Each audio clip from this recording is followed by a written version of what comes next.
Here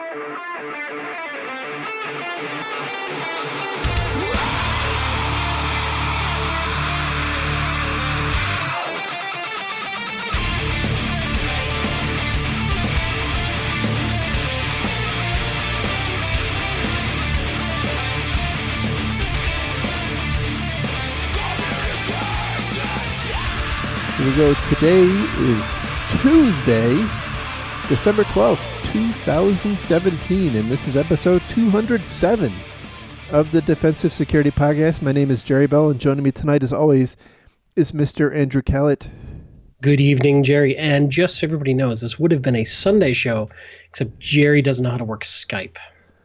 Well, that and we had a picture hanging emergency. It was all very complicated. And then yesterday there was just bedlam and mayhem and stuff going on. Yep. Dogs and cats living together. And I was riveted by the Bitcoin minute by minute pricing. I couldn't look away. So you know, are you a billionaire yet? Can you write your own Batman story? I wish. There was a time when I was aware of Bitcoin very, very, very early on, and I just ignored it. I was like, Same here. That's neat. It reminded me of like when PGP came out and played with it a few times. Went, yeah, that's neat. Right. And, I mean, I like the concept of Bitcoin. I like the concept of a non-government owned currency. I like the decentralization of the blockchain. I was like, this is kind of cool. I can see how this is sort of like a libertarian-esque, crypto anarchist kind of vibe. Oh, look, squirrel. Right, exactly. And I remember when it was like 27 cents a Bitcoin, and I remember when somebody bought a pizza with a Bitcoin. It was the first thing I ever bought. I was like, then I got distracted. I looked back and it was $1,000. Then I got distracted. I looked back and it was $10,000. Yep. And then it peaked at like 17 or 19, and I was like, what just happened? Yeah, but you know what? People are mortgaging their houses now to buy Bitcoin, and that tells me that we're near the top for a while. I mean, but anyway, it's not a finance show. It's not a finance show. But I will tell you, I have no idea how to value Bitcoin at all. Zero. Like, I can look at stocks and bonds and all sorts of derivatives and all sorts of other financial instruments, and I have at least a working knowledge of how to value them. And I have zero clue how to figure out what a fair market value should be for Bitcoin. And so that's why I can't play in it, because I don't understand it well enough. And I kudos to those who foresaw this and made money, but I would just say be careful if you're thinking about getting in now. And I'm not your financial advisor. This advice does not constitute any sort of financial or professional arrangement. However, you may want to take some profits if you. Right. But anyway. Yeah, I know we're way off topic. So yeah. Speaking of that, the thoughts and opinions we express on the show are ours and do not represent those of our employers. And by the way, a couple of quick announcements. So first up is Hack in the Box. I know the past couple of years we've helped Hack in the Box get their message out. Hack in the Box Europe happens in April, so April 9th through 13th in Amsterdam. And the call for papers is open until the end of the year. You can get a 10% discount by using the discount code Defensive Security. And I actually am trying to figure out how I can work some work trips so that I'll end up in that area at that time. So no promises yet, but Look at you being fancy. I know. I'm trying. I would love to go. I don't know if it's in the budget, but I got to figure out a way for it to be in the budget one of these days. Yeah. Amsterdam in April and May is very, very nice. So I mean, from a scenery perspective, it's really cool. They have the Tulip Festival and whatnot. So are all these euphemisms for something else? They are not. I mean, they could be, but in this context, they actually are not. So okay, carry on.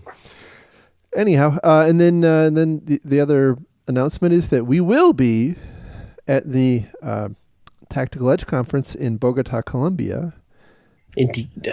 in March of next year. And Did you finish your talk yet? no, that's it's coming up though. I mean, I'll Oh, have it.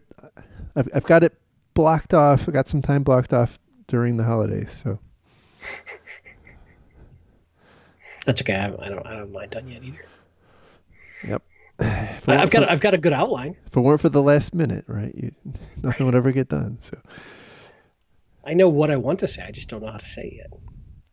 So anyway, you can, if you are so inclined, come down to Bogota, see us and hang out. I think Martin Fisher and Andy Ellis and a bunch of other people who are way cooler than I am will be there. So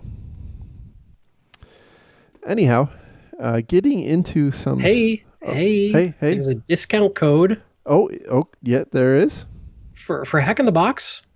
I gave the discount code. Did you? Oh, Yep. I'm sorry. Defensive security, 10% off. My bad. We'll just edit this part out so I don't look as dumb as I feel right now. It's all right. All right, carry on. All right. So jumping into some stories. First up, we have a story from CSO. Title is 3 Common Cybersecurity Maturity Failings. This is a little departure from our normal coverage of breaches and news and stuff like that. But I thought this one was interesting because it hits a couple of hot buttons for me. So first one is that the focus on prevention is one of the maturity failings, and I thought it really interesting. And this is partly because I was in France a couple of weeks back.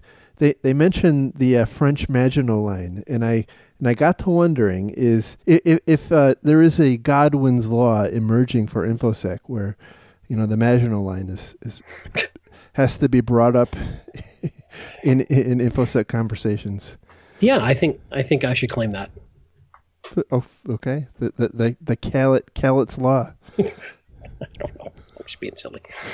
Yeah, well, we have had this discussion for years now. The firewall is dead, and we've lost the perimeter, and all that kind of jazz. But I think that the point one is somewhat interesting in that if you're relying purely on prevention, purely on defense, and not doing anything beyond that, you're not nearly as mature as you think you are in your organization, is what I take out of that. Yep. And I would agree. And, I think just to further that thought, I've often been of the opinion that the initial breach point is probably going to come through phishing or spear phishing or some sort of social engineering, and probably going to work for the initial compromise against an individual. And there's probably not a lot you can do to stop that. What you can do is make it very difficult for them to go laterally after that and detect when they try. Yeah, there was a really interesting paper someone had written, it's a year or two ago, and it was about how defenders think in terms of lists, and attackers think in terms of graphs, and the point was that, and to some extent it kind of goes back to the tired adage of attackers only have to be right once and defenders have to be right every time, and there's a little bit of truth to that, because the whole point is in an average organization there's a gigantic number of different ways in. I mean, you have external websites, and you have you've got misconfigured things, you've got all of your employees susceptible to phishing, and by the way, they're susceptible at different levels during different times of the day, different days of the week. And you mean my once quarterly phishing test isn't I know, it's crazy, right?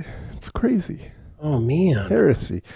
So it's it's an interesting point that when you think about it as an aggregate, it's really, really difficult to imagine a situation where you've got a set of defenses that really close all those entry points. So you're forced into a position of trying to quickly identify and eradicate, and that kind of dovetails into their second one, which is antithetical to the point of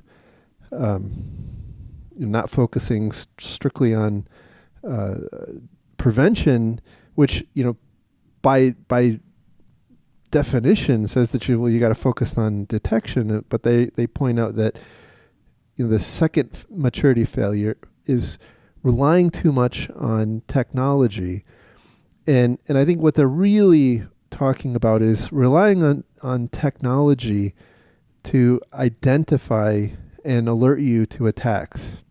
And they point out that the examples of Home Depot and Target, where we know in the aftermath that the in both those cases there were events that highlighted what was going on, but they were just buried in the noise.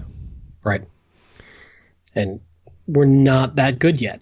We can't do automatic perfect breach detection with technology. Right. Although I'm working on a Blinky box I could sell you. Yeah, and I think to be frank, one of the issues I think we have as an industry is, when we read about Target and Home Depot and others, we take a little bit of solace in saying, well, the data was there, right? It's just that Target didn't see it. They didn't, their stock was too busy, or they were ignoring it or whatnot. And so, we won't fall into that trap. And I think the issue is that in most cases, these things tend to only be obvious in hindsight. And that, by the way, is the premise of the book, The Signal in the Noise. So if you ever have a chance to read that, it's a good book. It's funny. It reminds me a little bit of what pilots do, which is we typically study crash reports. And we're typically looking for the root cause of the crash so that we don't repeat that. Mm-hmm. Like, oh, well, he didn't plan his fuel well, or he flew into a cloud, or, he didn't put oil in the engine. Well, I'll never do that. But it's that same kind of potential naive arrogance that gets people in trouble. Right.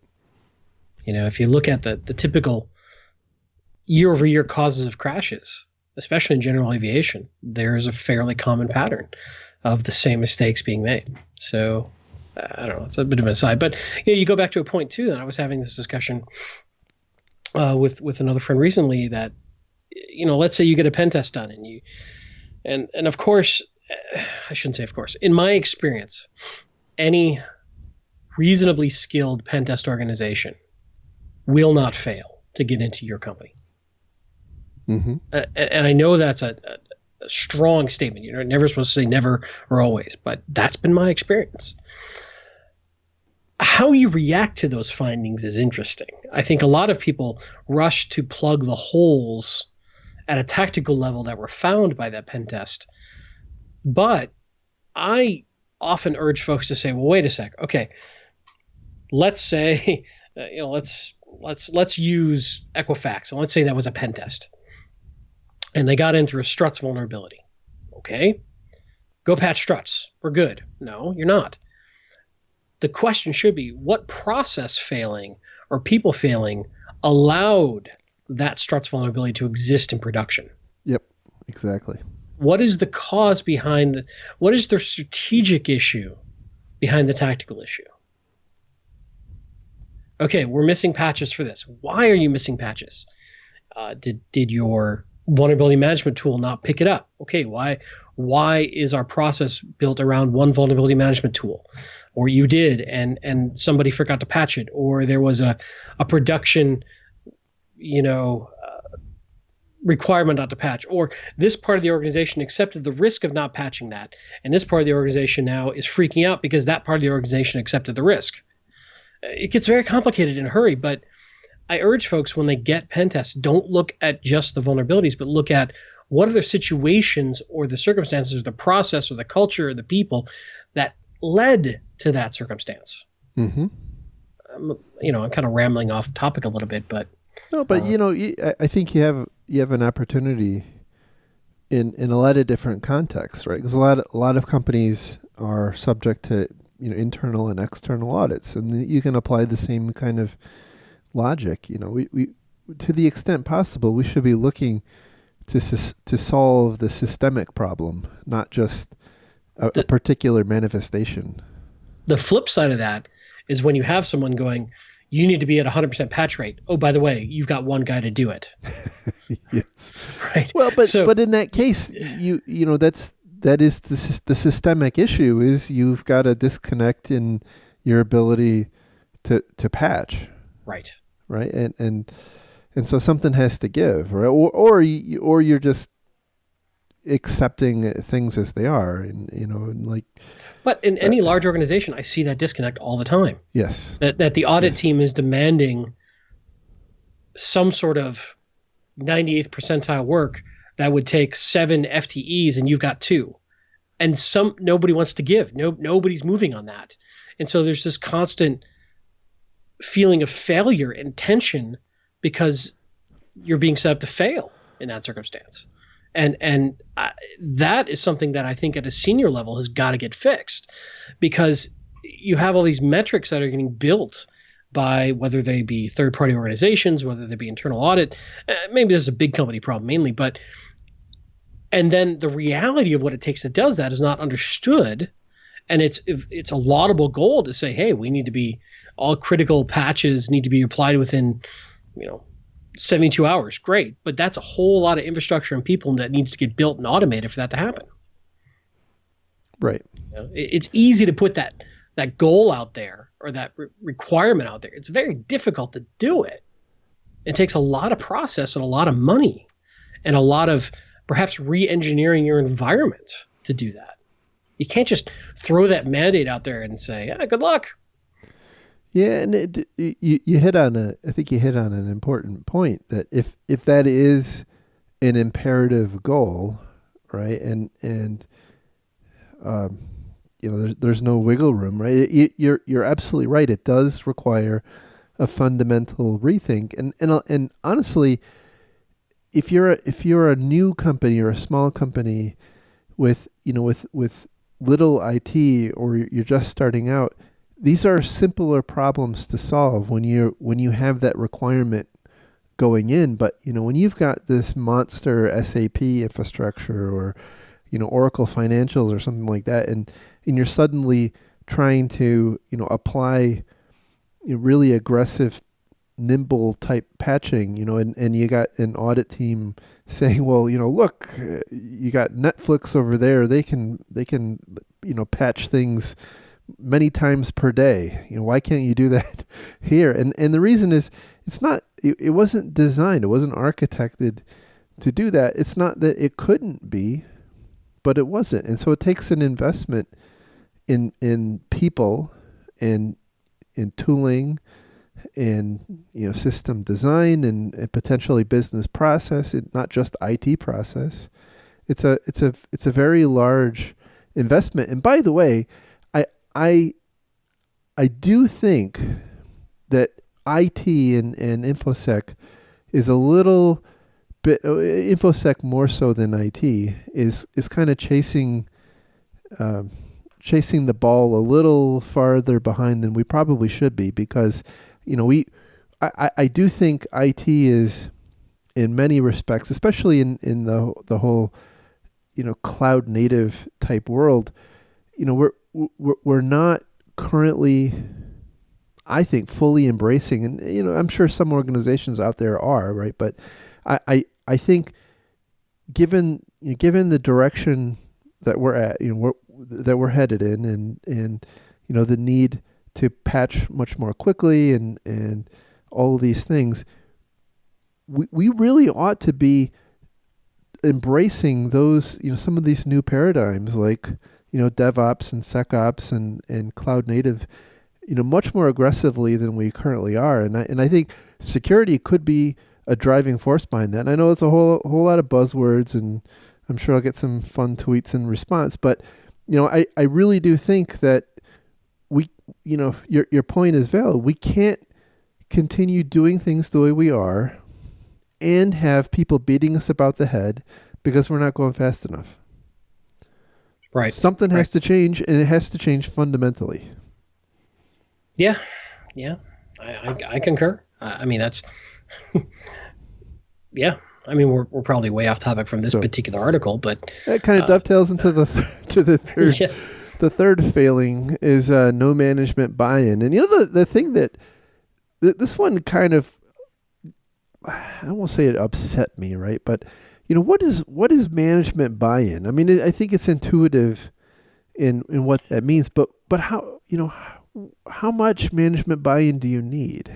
Well, this is such a slippery slope too, because if you're a edge case extremist, right?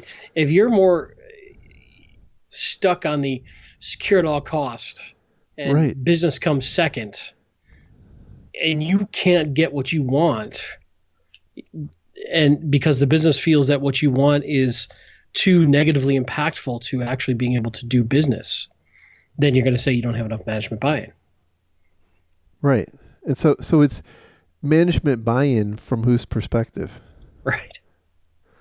But the flip side of that is you have realistic needs that realistically need to secure the company. And we still have a huge disconnect between how security teams look at things and communicate things and how experienced business leaders look at things and communicate things. We saw a great talk on this, at O'Reilly conference about how CISOs and the boards don't communicate well with each other. I'm suddenly blanking. Wade Baker. Yep. Thank you, Wade Baker. Yes. Oh, sorry, Wade. So this is a tough one. I almost wonder if a prerequisite to buy-in is proper communication and proper understanding. Mm-hmm. But I don't know. This is what was it about this that upset you? Well, so it strikes me as part of, and I think you were starting to get there.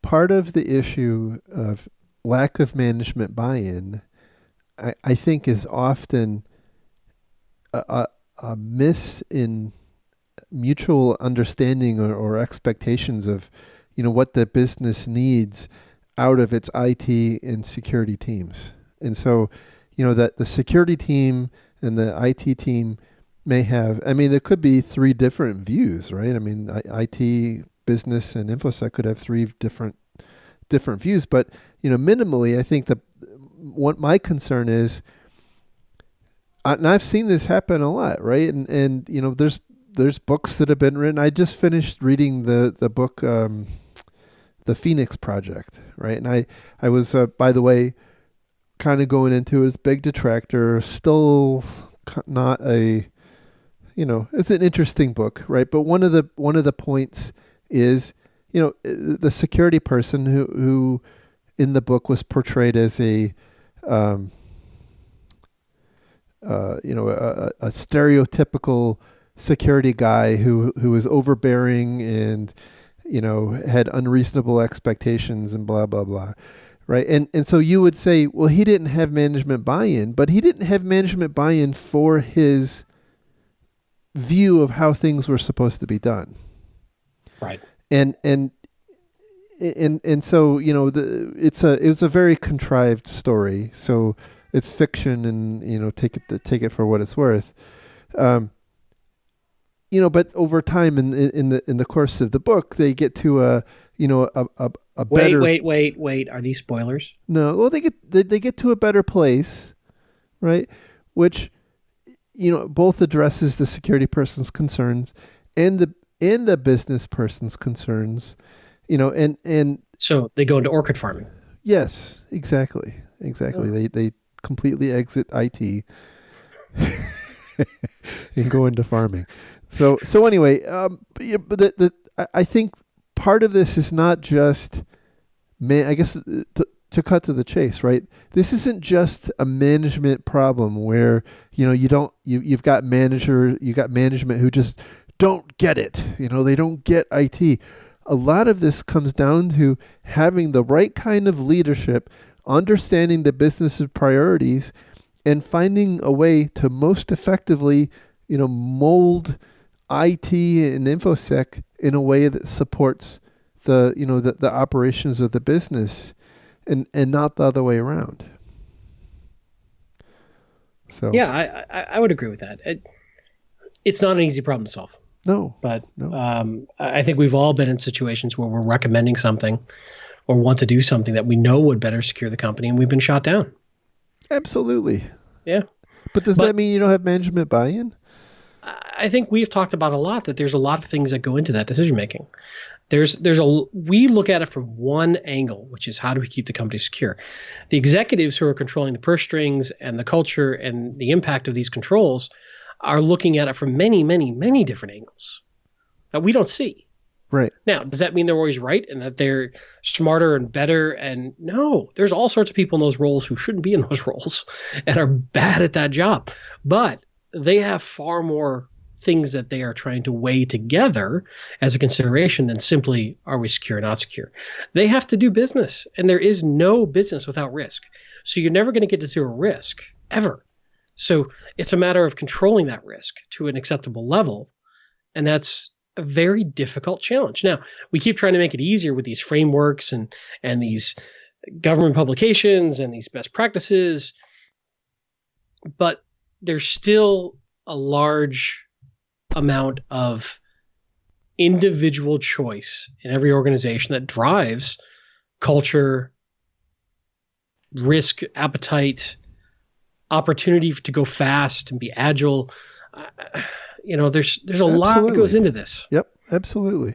And by the way, I don't mean to say that that there aren't managers or business leaders who are unreasonable and whatnot. I mean, look at you. Yeah. Well, so there. I mean, there certainly are, and kind of like in our last discussion, we talked a lot about ethics. At the end of the day, you've got to do things that you're comfortable doing. But I think as an industry, we've got a lot of room to grow from a business perspective, and in figuring out how to talk in business terms, and making sure that we are we are doing things that matter to the business in a way that's most efficient, rather than just, the simplest for us, or the way we're accustomed to doing it, rather than looking for new radically different ways of doing things. So, and by the way, we'll this is gonna kind of come back up in a couple of the stories today. So, if we ever get to any other stories. Fair enough. So, speaking of that, the next story comes from Troy Hunt's blog, and for those who don't know, Troy Hunt is the person who runs Have I Been Pwned, and so he collects dumps of stolen credentials from different sites, and over time that's kind of evolved into a service where you can register your email address, and anytime a system or service gets breached where your credentials were part of that, you'll get notified. And so it's a pretty cool thing. But he in this particular blog post is talking about some interesting discussions about amongst members of the UK Parliament. So the title here is Trouble with Politicians Sharing Passwords. Oh, this one's just chock full of fun. Yeah, so this all started with a lady named Nadine Nadine Dorries, if I'm not mistaken. Yeah, Nadine Dorries, who is a member of Parliament. Technically, this started with somebody else. Well, I know, but Nadine Dorries started the Twitter mess. Fair enough. Right? Okay, carry on. And so Nadine was trying to defend another, and this is where you were going, right? She was trying to defend another member of Parliament who's named Damien Green, who was accused of accessing pornography on his government computer. And so Nadine swooped in and is trying to, plant some seeds of doubt, come to the defense of her colleague by saying, look, we have to, I'm paraphrasing here, right? But she's basically saying, you have to be a little cautious because, by the way, we all share logins. Like there's a whole bunch of people, for instance, who share my login as, Nadine. Yeah, her entire staff that works for her, apparently. Her entire staff shares the login to her computer. And this... including interns. Right. According to her. Right. So anyhow, this spun up a chain, a what I'll call ridiculous chain of email, or I should say not emails, tweets from other members of parliament and other I think there was a couple of reporters in there too. I think one of them was a BBC reporter.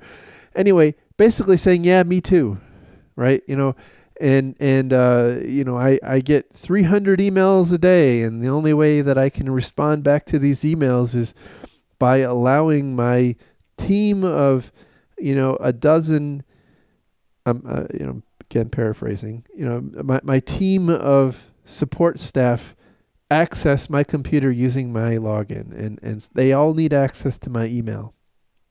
And so there obviously a lot of the InfoSec community is just horrified at this revelation, right? But we should not be surprised at all by this. By the way, no, absolutely not. But this goes back to buy-in, right? What is buy-in? So there's a quote. I'm going to jump ahead because there's a quote later that I think is brilliant on Go this. ahead. I gotta find it. Oh, it's a big article. Okay, so excuse me.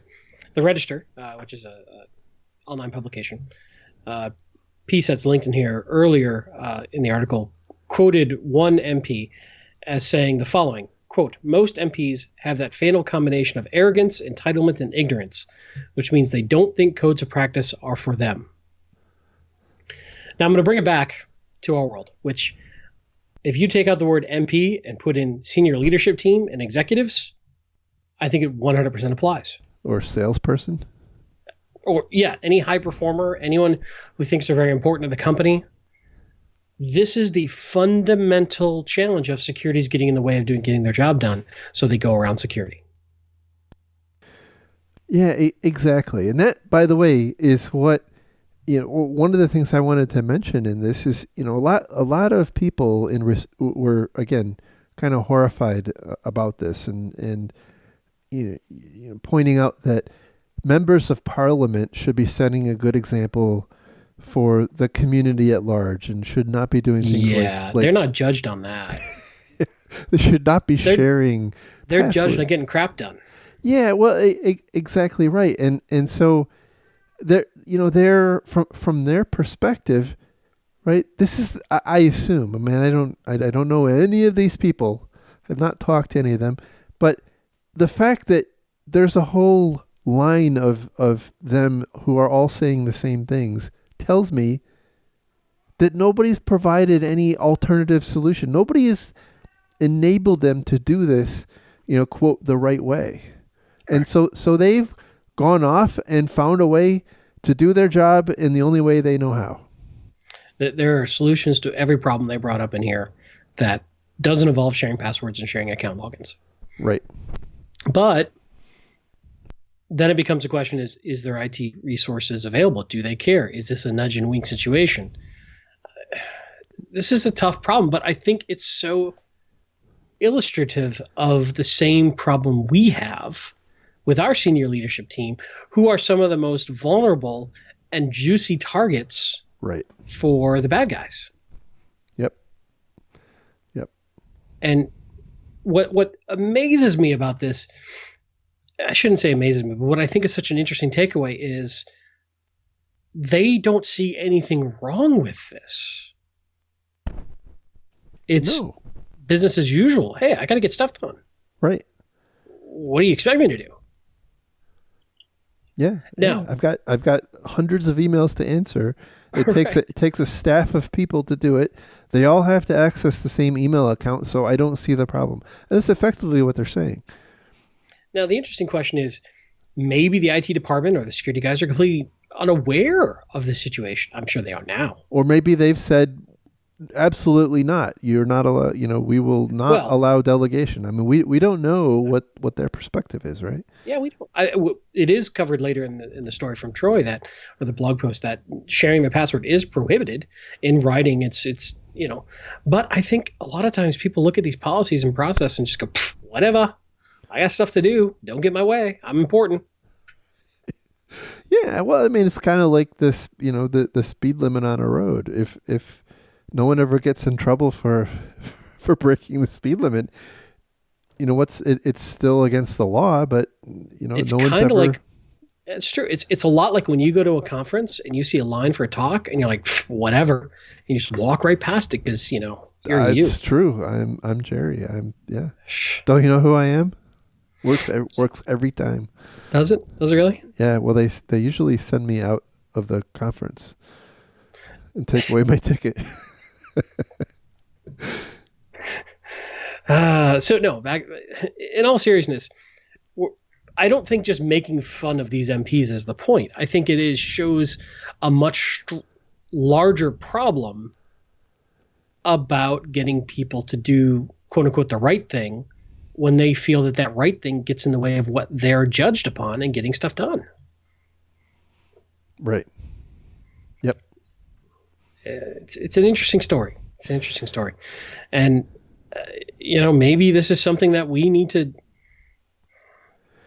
Again, this does go back to management buy-in. Now, there could be a disconnect between these guys not talking to the IT department. It could be a disconnect. Who knows? Maybe they just don't have a good IT department. I have no idea. But if we take it back to our organization, I would promise you stuff like this is going on at senior levels. Now, is that because the IT department or the security department isn't engaging well enough with those folks? Or I'm sure that there's a certain level of those folks who are just that arrogant, who just are never going to follow the rules. Yeah. See, that's what resonated with me is two things. Number one is, I will guarantee you the people who are throwing rocks at these members of parliament, if you were to look in their organizations, there would be things, not necessarily this particular bad behavior, right? But there would be things that employees of their company or employer have done similarly to bypass, company policy to get their jobs done, but they were wholly unaware. And the only thing that's saving their bacon is that, there isn't the register or, there isn't some, public, shaming going on. Yeah. And so that's, that's number one. And the other thing is that if there is an IT department, I assume there is an IT department, that IT department or security department did not spend any material amount of time looking at the business needs of these members of parliament to figure out that, oh my gosh, they need a way for their staff to be able to answer their emails. Oh, and maybe, by the way, it is against policy for, employees to access each other's email.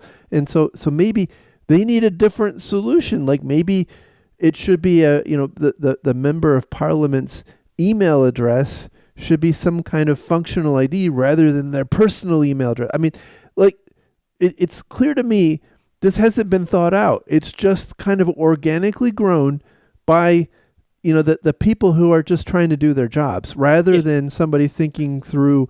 And this risk has been normalized over the years. Yes, exactly. Yeah. And now you got. I mean, now it's so ingrained in the culture that members of parliament are very cavalier about publicly saying, well, God, I mean, we all do this. Like, what are you talking about? Yep. And that is not where you want to be, because, I mean, once you get that kind of culture, it's really hard to unring the bell. And we in security look like, paranoid freaks. Yes. I mean, we are. But that doesn't mean we want to look like it all the time. We are. Anyway, so moving on to our next story. This one comes from Krebs on Security. I haven't talked about Krebs in a long time, but title here is Phishers are upping their game. He hasn't talked about us in a long time. Well, either. That's true. Phishers are upping their game. So should you. I've actually had a few people hit me up on Twitter in direct messages saying that I should talk about the forthcoming Let's Encrypt wildcard certificates. So for those of you who don't know, Let's Encrypt is, kind of within the span of several months become the number one far and away leader in the certificate authority space.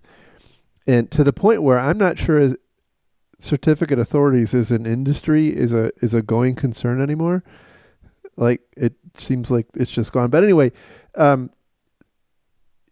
up until now, if you wanted a wildcard certificate, your only option was to go buy one. But now, Let's Encrypt, I think, starting pilot in January and in production, I think in March, you're going to be able to get wildcard certificates for free.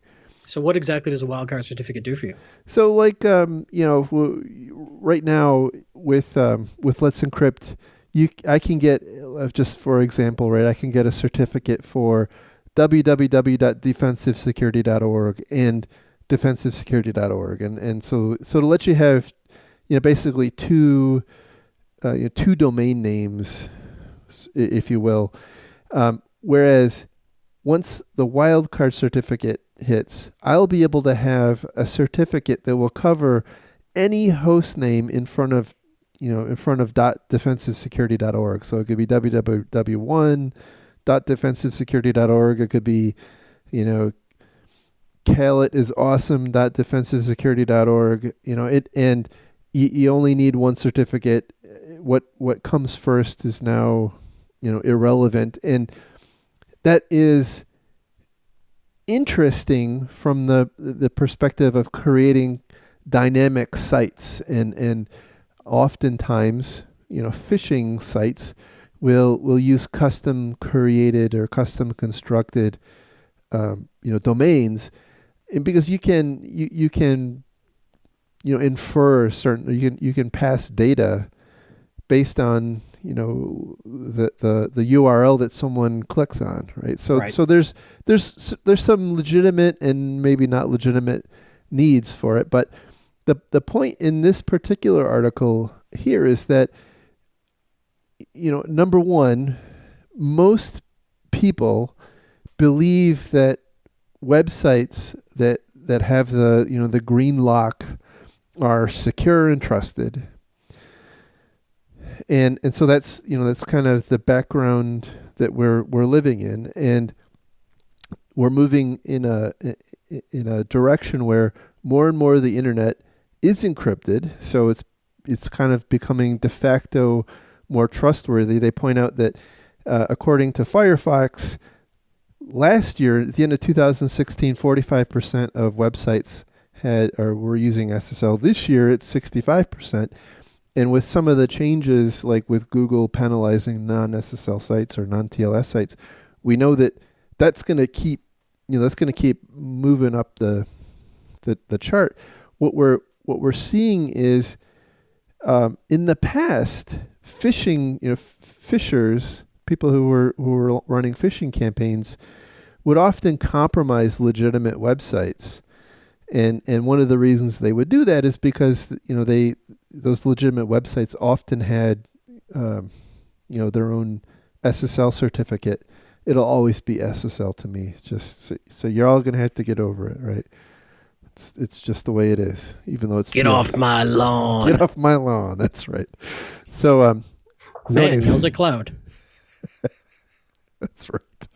So anyhow, the point is that now with these very easy and cheap to create certificates, and in particular moving towards the wildcard certificates, we're seeing attackers actually registering their own domains and then requesting certificates through through organizations like Let's Encrypt, and because people are primed to trust those sites that have a certificate as trustworthy, it's creating this ecosystem of trouble where people are more susceptible to phishing attacks because the domains can be constructed such that they look more realistic. He points out that he points out a case of Bank of America, right? He has bankofamerica.com and then a whole bunch of garbage and then a clearly a phishing type URL. Point is, SSL based websites are presenting a more pressing phishing risk to our users because it tends to be more implicitly trusted. That in turn requires us as defenders to change our tactics, right? We need to change our our awareness campaigns. We need to be real. We need to realize that more of the traffic that will be carrying, let's say malicious payloads are going to be encrypted, potentially blinding us. And some of our sensors are DLP sensors or our intrusion detection sensors from that kind of traffic. And so we have to be cognizant of the very rapidly changing ecosystem that these kinds of attacks are working on. And the other thing he brings up is that there's also a paradigm shift underway where previously the phishers were trying to present a victim with, let's say, a login page for iCloud or your bank or some other service to steal that user ID. And Brian in this article points out that that the shift is moving more towards dropping password stealers on a laptop or on a computer to steal more or maybe all of the victim's passwords rather than just the one. Right. And so that's another important shift that he points out here. So, I guess point is, right, this is a very rapidly changing world, and as defenders, we need to be aware that the shifts are happening and adjust accordingly. I think you covered it very well. I don't have much to add that you didn't hit. The one thing I would say is that I see that the advice we gave our users is now rapidly aging out. Yes. Right? Be careful what you tell them, right? And it's not fair to expect our user populations to be able to keep up with this sort of stuff on their own. Yes, exactly. So we used to teach them, look for typos, look for weird things in emails, and all that's in the past. The bad guys have gotten far more mature than that. They're going to keep adapting. They're a smart adversary. So it's tough. It's a really tough problem to solve. I think there are things you can do at a corporate level. It's a little bit tougher if they go after home accounts. But one thing I've seen be very effective is if you've got some sort of proxy filtering for newly seen domains or uncategorized domains and not allowing people to go there, I think is fairly effective for some of this stuff. It doesn't stop everything, but it's a road bump. It's a speed bump for a lot of this. I think that going back, contrary to our first story, I do think that there are some more technical innovations and issues we can put around this technical controls to slow down and make it tougher. But it's constantly evolving, and I think it's a good article to look at in depth as these things are changing and update our awareness and mindset. Yeah, definitely so. All right, and then the last story we have is an update on the ongoing Uber saga. Wait, something happened at Uber? I know. So it was a little breach. Almost nobody's talking about it. Well, according to them, it wasn't a breach at all. Well, no, according to their new CEO, it was. It really depends on who you talk to. Right, and when. Yep. So this story comes from Reuters or Reuters, depending on where you're at. The title here is exclusive. Uber paid 20-year-old Florida man to keep data breach secret. So this goes back to the 100K they paid out. Yes, and so some new details have emerged. Right, the person who apparently reported the breach or the vulnerability, I guess, to Uber was a 20-year-old person who, according to sources, lived in his mom's basement and was trying to help pay the family's bills. And Uber is intentionally trying not to disclose the identity of this person.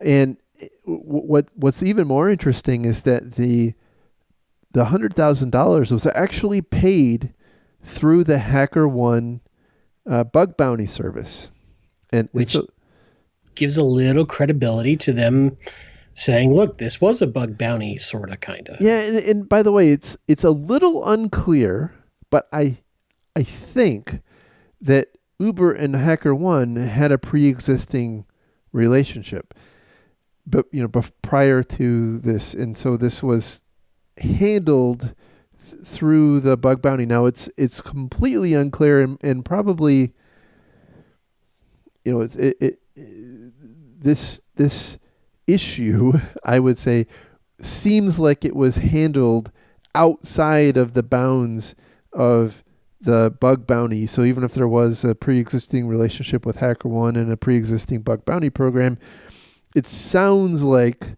reading between the lines, this particular issue was pulled into that program after the fact, and Uber's decision to pay the $100,000 was to help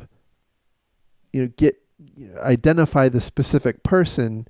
And they also, in this article, point out, and I think we talked about it on the last show too, that Uber performed a forensic analysis on the person's computer, on this 20-year-old person's computer, to make sure that he didn't retain any copies of the data. But that only leaves a couple of possibilities here in my mind. Okay. One, after the hack, the hacker reached out to Uber to either A, extort, or B, apply for a bug bounty. Yep. Or B, Uber somehow found this guy. And I gotta tell you, it's starting to feel like this guy reached out after to Uber and said, "Hey, I just downloaded all this crap. You guys are screwed up." It certainly sounds like that. And then Uber said, "Well, we have a way for this to be a win-win." Right. Right. And believe me, I have no love for Uber. I'm not trying to defend Uber. I'm thinking about if this were truly a malicious third-party hacker, how did they get in contact with him? How did they?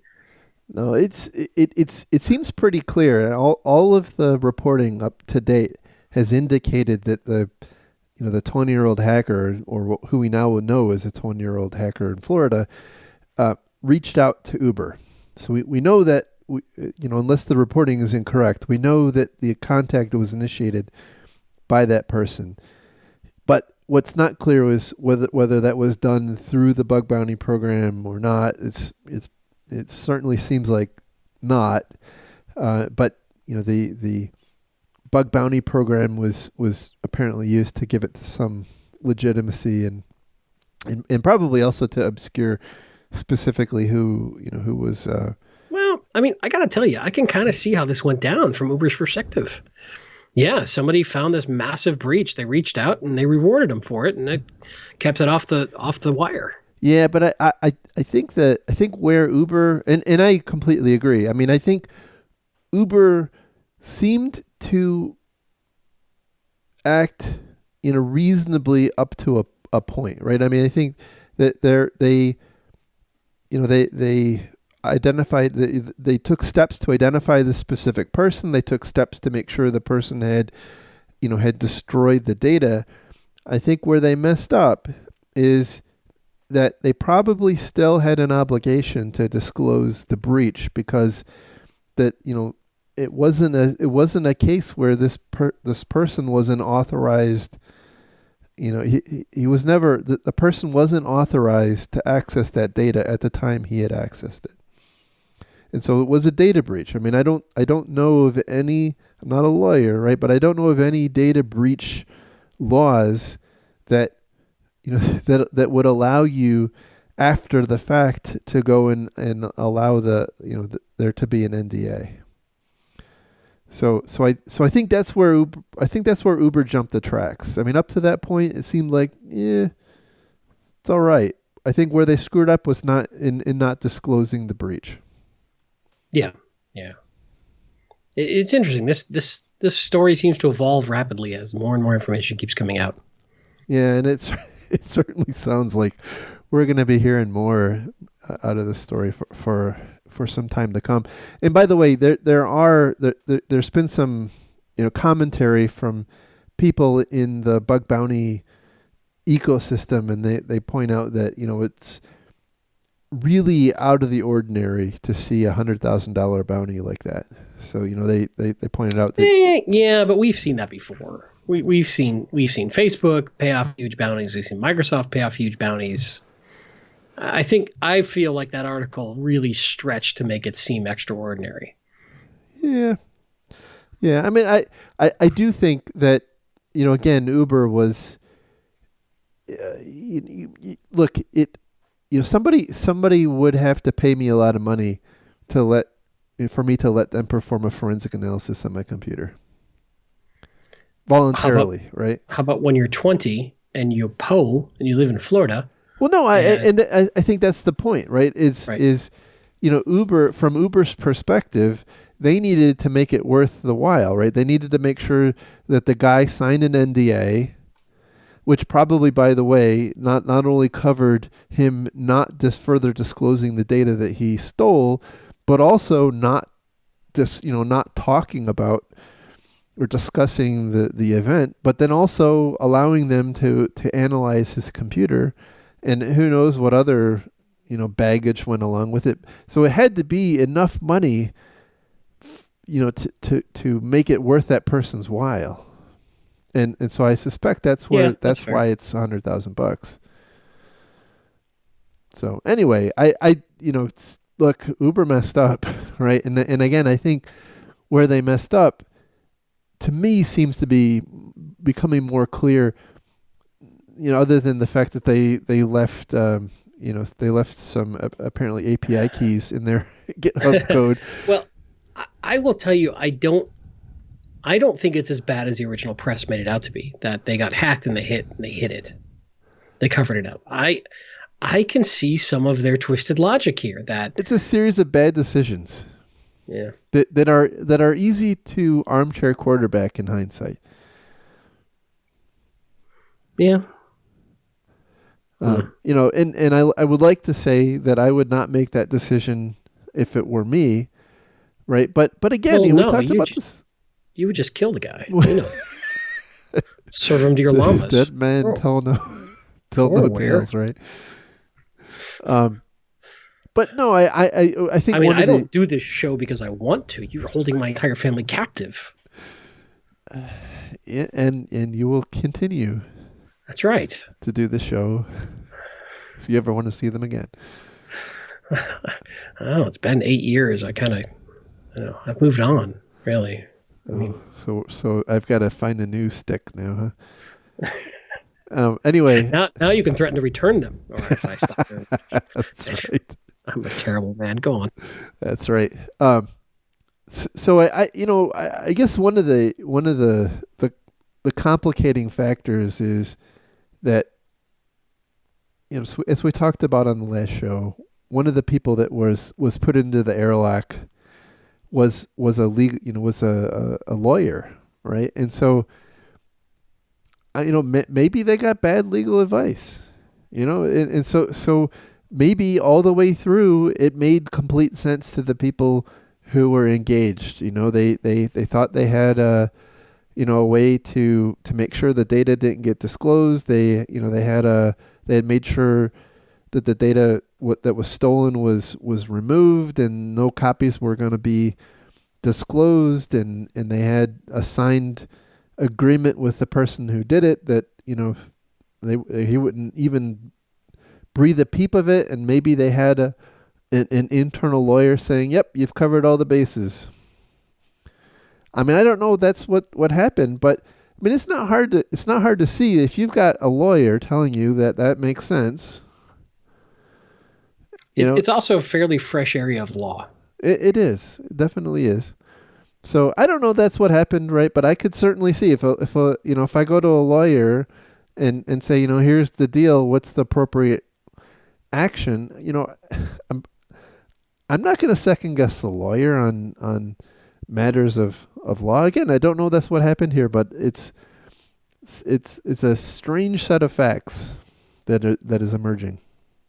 Agreed. So anyway, I am almost positive we're going to hear more about Uber because and again, as we talked about, I think part of it is because they've pissed off so many people, both inside and outside the company. Sure, they have no goodwill left. Everybody is flapping their gums about what's going on. So I'm also almost positive people are sick of hearing us flap our gums on this show. Well, not anymore. I'm sure everybody's. No, I mean for this particular episode. Gone by now, right? Oh, that's true. That's true. Those who could. Yeah. Well, that's right. There are those who are in solitary confinement. Yep. Anyway, we're sorry. And speaking of that, thank you very much for listening. That's the show for today. Thanks to our Patreon donors. By the way, I'm aware that some stuff has gone down with Patreon, and so I've got to take another look and see if that's still the right thing to do, because I know we have a lot of people who are small donors, I didn't say that well, right? Who donate. Wow. I love all of our donors. There are no small donors. That's not what I meant. Every one of them is greatly appreciated. I meant there's apparently some of the recent changes are not complementary to donations below like $10 or $15 a month. So right. I've got to go and see, and maybe there's a better. And it's weird too, right? Because the donor has to pay that fee. The donee can't pay it somehow. It seems very odd. It is strange. So anyhow, yeah. I just haven't had a chance to take a look at that and find an alternative. But for those, by the way, sincerely, for those who have donated, it's not expected, but it is appreciated. Thank you very much. It does help pay the bills and whatnot. Absolutely. So, yeah, you guys are awesome. With that, we'll talk again next week. You can find the links to the stories we talked about today on our website at www.defensivesecurity.org. You can follow the show on Twitter at DefensiveSec. You can follow Mr. Kellett on Twitter at Lurg, and you can follow me on Twitter at MaliciousLincoln. With that, we will talk again real soon. Have a great week, everybody. Bye-bye. See ya. Bye.